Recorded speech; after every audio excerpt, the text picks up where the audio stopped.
Hi guys, Rob here again with the TopspoT window mount. So what we're going to do here is show you how to fit a remote to the TopspoT. So just before I start though, you might notice that the angle here seems a bit crooked if you hold that straight. There is a reason for that. It's because the window is at a bit of an angle. So once you put it in the window, it should be flattened out and it should be fine. So it does come with this mounting bracket so that you can fit multiple different remotes in there. This one does just line up with the grooves existing in the top there. Will fit the light force, blazer light and power beam. So I would recommend any of the ones with the locking nut, which are generally the roof mount style ones.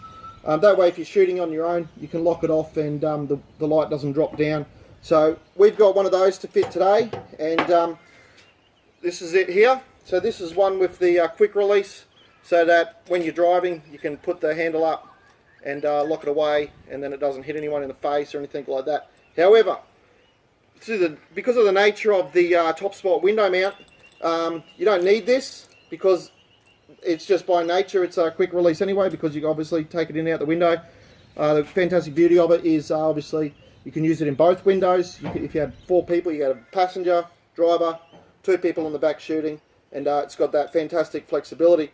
But obviously if you've got one person, you need to be able to lock the spotlight off so you can let go of the handle, take your shot and then get back into it. So, but one of the things you will note is that because of the length of the handle here too, with the TopspoT, wherever you locate it, it's right down really low, and probably the same in the vehicle as well, and obviously that becomes really difficult to give yourself a good 180 degree spotting. So what we're going to do is remove this section here, put the handle directly there, and that'll give it a really good height. So we'll go ahead and start that off by removing the handle here.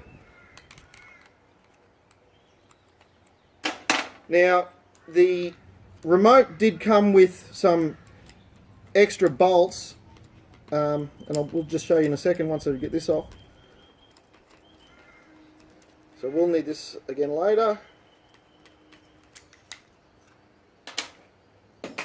So you will see the remote did come with these, they're called a socket head cap screw. I think it's an M4, so that if you've got a varying thickness you can use this one.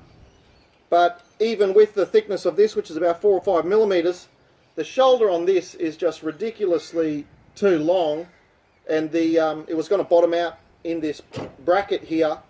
So I've had to actually supply myself a couple of washers to space it out, and then a bigger washer to make sure it doesn't fall into the hole there. So something to be mindful of when you are fitting this. I'd hate to think if you were cutting a hole in your roof, go to fit it, find out that these bolts are too long and these bolts are too short, and now you've got a hole in your roof for the weekend because you can't get to the nut and bolt shop until Monday. Poor design in my thought from the remote manufacturer, in this case anyway. Now we'll do a video on the wiring later on, but you don't need to run the wires through the holes there, because obviously it's not going through the roof. It's by nature it's going to wrap around there anyway. Right, so we're going to remove these 4 bolts. So I'm just going to take the rubber grommet off there so we can get to it without damaging it. And pretty simple removal there.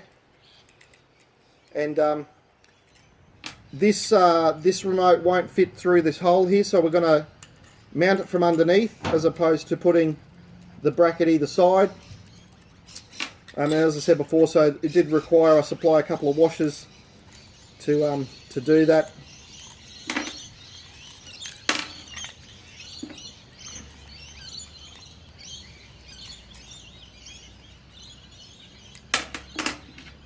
Okay, so with that removed, push the rubber grommet through on its own.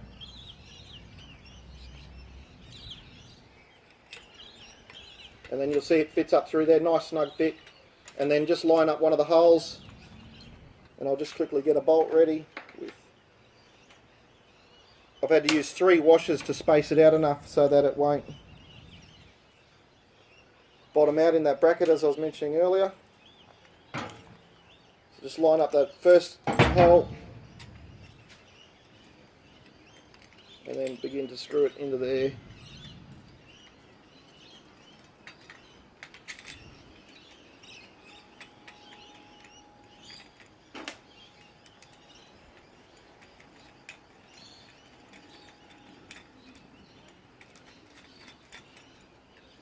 Alright, that's the first one done. Just get the second one.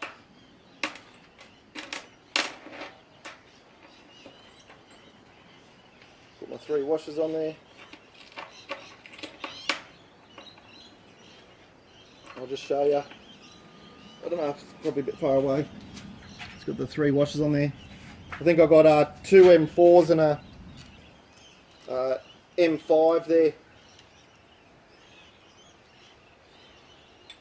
Just going to make sure that the washer doesn't fall down in the hole.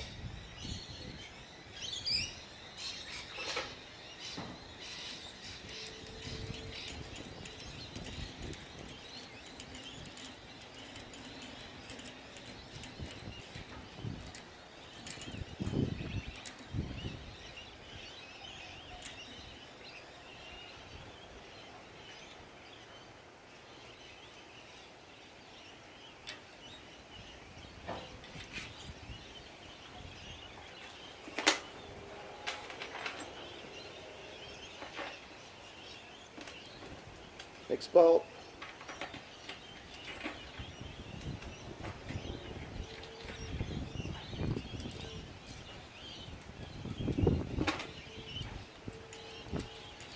Do apologise for the wind. Not much I can do about that. I just lost the nut off the top. That's alright. And the last bolt. So we'll as I said before, make a video displaying the it's gone a bit skewy, showing the wiring. They do supply with most of the lights some quick release wiring, but some not quick release wiring, but some fittings so you can disconnect the wiring. I personally wouldn't opt for that, not for this type of setup. Anything you can solder is always going to be better than not soldering it, and because of the way you'll be using this, there's no need to disconnect it, because you'll probably leave the light permanently attached to the window mount anyway, as opposed to having it on the roof of your car and having to undo it and reconnect it because you're going somewhere for a holiday or whatever, or you live in a dodgy part of town.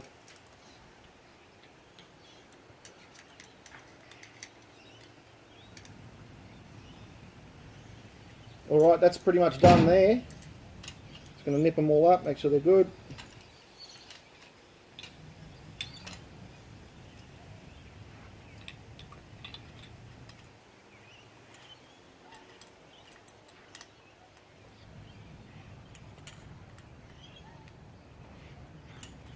Alright, so that's done there. Just going to put the rubber grommet back over the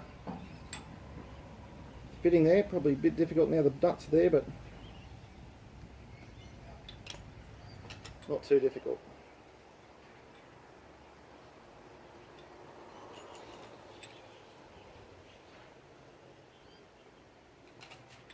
Okay, so there's the rubber boot back on. Just quickly grab the handle there.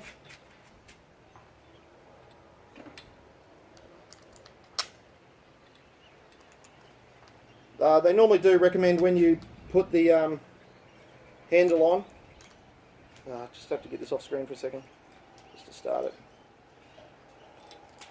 Line the switch side up with the hole, but that's only important if you're going to be using the hole, obviously.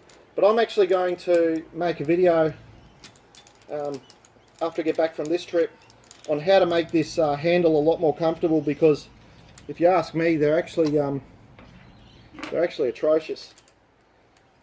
No one in their right mind has a perpendicular hand. You can see this by the way they make BMX handlebars and mountain bike handlebars and all those types of things like that. They're always at a bit of an angle. Surprise, surprise. So we will make a bit of a video on how to put it at a bit of an angle.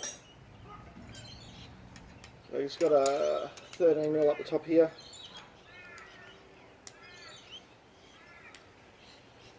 Line that hole up.